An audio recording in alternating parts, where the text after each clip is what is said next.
Bob O'Neill. From his linebacker position, Bob O'Neill focused intently on the Newton quarterback, watching for the slightest indication that Newton might try a special lateral pass. It worked wonders in prior games in the fall of 1943, but not this time. When the ball was snapped, O'Neill made his read and ran toward the target of the lateral as it was thrown. He plucked the football out of the air, raced downfield for a 40-yard interception to propel Watertown to a 19-0 victory. It was a great play by a great high school football player who started both linebacker and center for the outstanding 7-2 Raider team. Would receive all scholastic honors after the season from several newspapers, including the Boston Herald and the Boston Post. Yet the initial newspaper story on O'Neill's interception missed a very important detail. Had the wrong player. Bob O'Neill's jersey got torn and he was wearing another jersey and was misidentified in the game, so that now 60 years later we know the real story.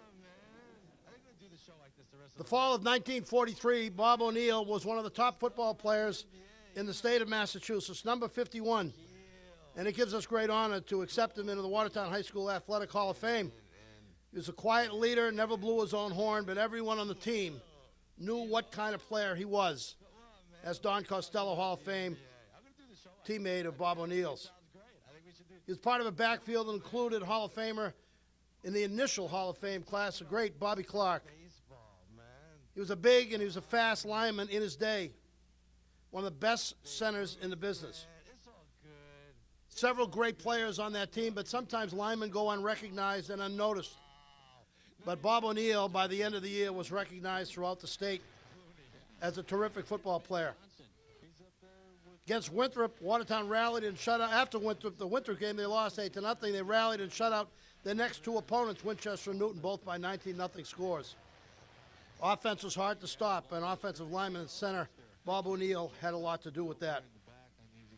At the end of the season, the Boston Post and then the Boston Herald named Bob O'Neill as first-team All-State. Like many of his classmates, he served in the military upon graduation, turning 18. Given O'Neill's talents in the classroom, he qualified for the Navy Officers V5 program at Holy Cross. There he studied and trained for 8 months until the program was discontinued. At that point, he enlisted in the regular Navy and served as a seaman first class in the Pacific, where he was able to see the Enola Gay before it was sent off to bomb Hiroshima. This led to the end of hostilities with Japan and the war and World War II. Continued his collegiate studies after his discharge, which included stints at St. Anselm's and the University of Miami. After returning to Watertown in 1949, O'Neill took the Harvard University entrance exam, was accepted, completed his bachelor's degree there in 1951. We have a couple of linemen tonight that go unrecognized because they don't always have the yards gained, pass completions, and touchdowns to indicate their greatness. But those who remembered Bob O'Neill, who played with him in the 40s, recognized his excellence. Please stand and recognize one of the all-time great linemen at Watertown High School, Bob O'Neill.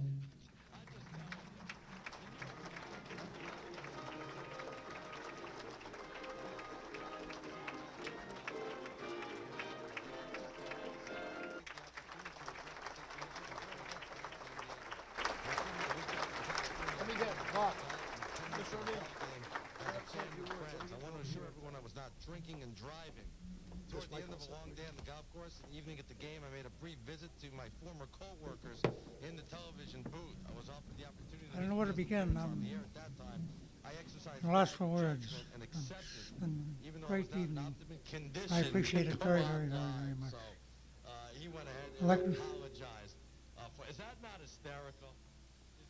I would like to thank the Board of Directors for electing me to the Watertown High School Hall of Fame.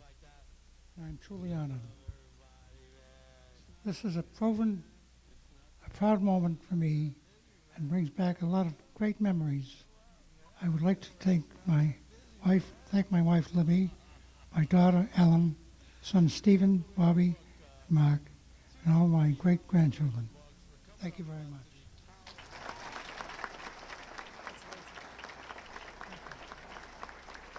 Doesn't get much better than that.